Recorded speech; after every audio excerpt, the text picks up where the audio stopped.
ഏവർക്കും നമസ്കാരം. തേനും മയമ്പും നമ്മുടെ പൈതൃകം എന്ന ഈ ചാനലിലേക്ക് ഏവർക്കും ഹൃദ്യമായ സ്വാഗതം.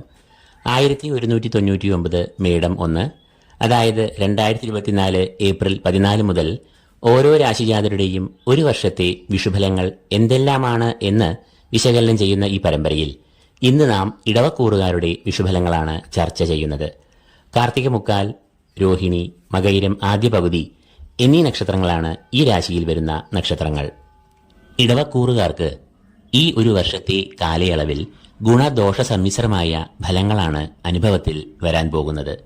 എന്നാലും ഈ രാശിജാതർക്ക് ഏറെ ആശ്വാസം പകരുന്ന ഒരു കാര്യം ആദ്യമേ പറഞ്ഞുകൊള്ളട്ടെ. ഇവർ കഴിഞ്ഞ ഒരു വർഷമായി കഷ്ടതകളും മനപ്രയാസങ്ങളും നാനാവിധത്തിൽ അനുഭവിച്ച് വരികയായിരുന്നു. ധനനഷ്ടം, സ്ഥാനഭ്രംശം, പാഴ്ചെലവുകൾ, അപ്രതീക്ഷിതമായി വരുന്ന പ്രതിസന്ധികൾ, കൈയെത്തും ദൂരെ വന്ന് അകന്നുപോകുന്ന അവസരങ്ങൾ തുടങ്ങിയവ കഴിഞ്ഞ ഒരു വർഷമായി ഈ രാശിജാതർ അനുഭവിച്ചിരിക്കുവാൻ സാധ്യത ഏറെയാണ്. അതിന് ഒരു കാരണവും ഉണ്ട്. ഈശ്വര കടാക്ഷവും ഗുരുകടാക്ഷവും പിതൃപുണ്യവും എല്ലാം ഒരുവന് നൽകുന്ന വ്യാഴം ഈ രാശിജാതർക്ക് പ്രതികൂല ഫലങ്ങൾ നൽകുന്ന ഒരു അവസ്ഥയിൽ ആയിരുന്നു. അതായത് വ്യാഴം 12ാം ഭാവത്തിൽ നിൽക്കുന്ന അവസ്ഥ. 12ാം ഭാവം എന്നാൽ ചെലവുകളുടെയും നഷ്ടങ്ങളുടെയും സ്ഥാനം എന്നാണ് അറിയപ്പെടുന്നത്. വ്യാഴം 12ൽ നിന്നാൽ ഈശ്വരാധീനം, ഗുരുകടാക്ഷം, പിതൃപുണ്യം എന്നിവയ്ക്കെല്ലാം ഗ്രഹണം ബാധിച്ച ഒരു അവസ്ഥയാകുന്നു. അപ്പോൾ ചെയ്യുന്ന കാര്യങ്ങൾ എല്ലാം പിഴച്ചേക്കാം. പരാജയങ്ങൾ തുടർക്കഥ ആകാം. ആ നിമിഷങ്ങളിൽ പൊതുവെ നാം അസ്വസ്ഥർ ആകും. ദൈവവിശ്വാസം കുറയും. വ്യാഴത്തിന് മറവ് വരുമ്പോൾ ഈശ്വരനെ പോലും തള്ളിപ്പറയുന്ന ഒരു മാനസിക നിലയിൽ എത്തുന്നവർ അനേകരാണ്. 12ൽ നിൽക്കുമ്പോൾ ഏറ്റവും അധികം പണച്ചെലവുകൾ വരുമെന്നതിന് ഒരു സംശയവും ഇല്ല. മേൽപ്പറഞ്ഞ ഈ അവസ്ഥയ്ക്ക് മെയ് 1 മുതൽ ഒരു അറുതി വരും. മെയ് 1 മുതൽ ഇപ്പോൾ ഈ രാശിജാതരുടെ 12ാം ഭാവമായ മേടത്തിൽ സഞ്ചരിക്കുന്ന വ്യാഴം ഇടവത്തിലേക്ക് പ്രവേശിക്കും. ഇടവം എന്നാൽ ജന്മം എന്നർത്ഥം. ജന്മത്തിൽ സഞ്ചരിക്കുന്ന വ്യാഴം അത്ര വലിയ നേട്ടങ്ങൾ ഒന്നും നൽകുവാൻ കഴിവുള്ള അവസ്ഥയിൽ അല്ല എന്ന് ആദ്യമേ അറിയുക. എന്നാൽ തീയിൽ കൂടി നടക്കാൻ വിധിക്കപ്പെട്ടവനെ ആ തീയിൽ നിന്നും മാറ്റി വെയിലത്ത് നടത്തിയാൽ അതവന് വലിയ ഒരു ആശ്വാസം തന്നെയാണ്. ആ ആശ്വാസമാണ് ഈ രാശിജാതർക്ക് വരുന്ന ഒരു വർഷം ലഭിക്കുവാൻ പോകുന്നത്. വ്യാഴം ജന്മരാശിയിൽ സഞ്ചരിക്കുമ്പോൾ ചെലവുകൾ വർദ്ധിക്കും എന്നാണ്. എന്നാൽ ആ ചെലവുകൾ അധികവും ശുഭകരമായ ചെലവുകൾ ആയിരിക്കും എന്നൊരു പ്രത്യേകത ഉണ്ട്. രോഗം, ആശുപത്രിവാസം എന്നിവയ്ക്കായി ചെലവഴിക്കുന്ന ചെലവുകൾ പോലെയല്ല ശുഭകരമായ ചെലവുകൾ. മംഗളകർമ്മങ്ങളായ വിവാഹം, ഗൃഹനിർമ്മാണം, ഉദ്യോഗലബ്ധി എന്നിവയ്ക്കായി നാം ചെലവഴിക്കുന്ന ചെലവുകൾ ശുഭകരമായ ചെലവുകളുടെ വിഭാഗത്തിൽ വരുന്നു. അങ്ങനെയുള്ള ചെലവുകൾ ഈ ഒരു വർഷത്തിൽ ഉണ്ടായേക്കാം. കൂടാതെ തൊഴിൽ രംഗത്ത് സ്ഥലം മാറ്റത്തിന് സാധ്യതയും ഉണ്ട്. വ്യാഴം ഇടവക്കൂറുകാരുടെ സർവാഭീഷ്ട സ്ഥാനത്തിന്റെ അധിപതി കൂടിയാകയാൽ കുടുംബത്തിൽ സമാധാനം, സ്നേഹം എന്നിവ ഈ ഒരു വർഷം ഉണ്ടാകും. വ്യാഴത്തെ പ്രീതിപ്പെടുത്തുവാനായി വ്യാഴാഴ്ചകളിൽ വ്യാഴത്തിന്റെ അധിഷ്ഠാന ദേവതയായ മഹാവിഷ്ണു ക്ഷേത്രങ്ങളിൽ ദർശനം നടത്തുക, വഴിപാടുകൾ യഥാശക്തി കഴിക്കുക. മറ്റു മതസ്ഥർ വ്യാഴാഴ്ച ദിനങ്ങളിൽ തങ്ങൾ വിശ്വസിക്കുന്ന ദൈവത്തിന് കാണിക്കയിടുക, മെഴുകുതിരി സമർപ്പണം എന്നിവ നടത്താവുന്നതാണ്.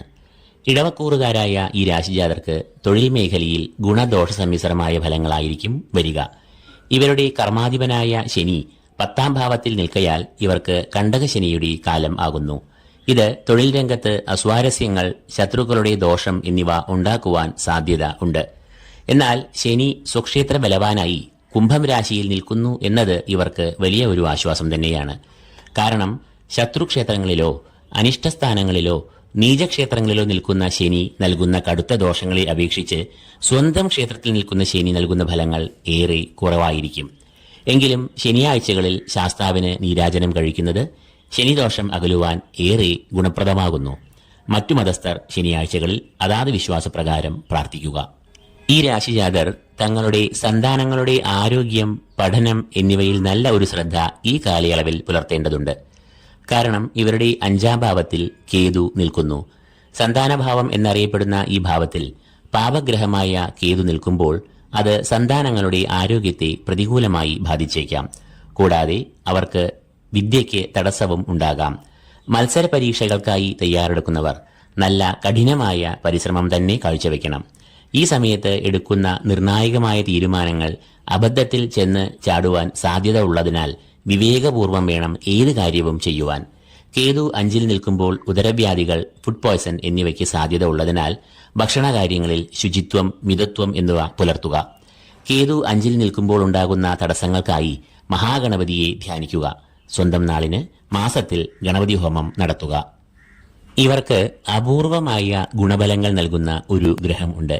അത് രാഹു ആണ്. പൊതുവെ ഏവർക്കും കഷ്ടതകളും ദുരിതങ്ങളും നൽകുന്ന രാഹു ഈ രാശിജാതരുടെ 11-ാം ഭാവത്തിലാണ് നിൽക്കുന്നത്. 11-ാം ഭാവം എന്നത് രാഹുവിന്റെ ഇഷ്ടസ്ഥാനം ആകുന്നു. അവിടെ രാഹു സന്തുഷ്ടനായി, പ്രീതനായി, ബലവാനായി നിൽക്കുന്നു. ആകയാൽ രാഹു ഗുണാനുഭവങ്ങളും നൽകുന്നു. സാമ്പത്തികമായ പുരോഗതി, അംഗീകാരം, അഭീഷ്ടസിദ്ധി എന്നിവ 11-ൽ നിൽക്കുന്ന രാഹു നൽകുന്ന അപൂർവമായ നേട്ടങ്ങൾ ആകുന്നു. അപ്പോൾ മേൽപ്പറഞ്ഞവയാണ് ഇടവക്കൂറുകാരായ കാർത്തിക മുക്കാൽ, രോഹിണി, മകയിരം അര എന്നീ നക്ഷത്രങ്ങളുടെ മേടമാസം മുതൽ മീനമാസം വരെ നീളുന്ന വിഷുഫലങ്ങൾ. ശുഭപ്രതീക്ഷകളോടെ, പ്രാർത്ഥനകളോടെ, ആത്മവിശ്വാസത്തോടെ നമുക്ക് നീങ്ങാം. നാം ഏവരെയും ഈശ്വരൻ രക്ഷിക്കട്ടെ എന്ന് പ്രാർത്ഥിക്കുന്നു. ഏവർക്കും ഏറെ സന്തോഷപൂർവമായ, സ്നേഹപൂർണമായ വിഷു ആശംസിക്കുന്നു. നന്ദി, നമസ്കാരം.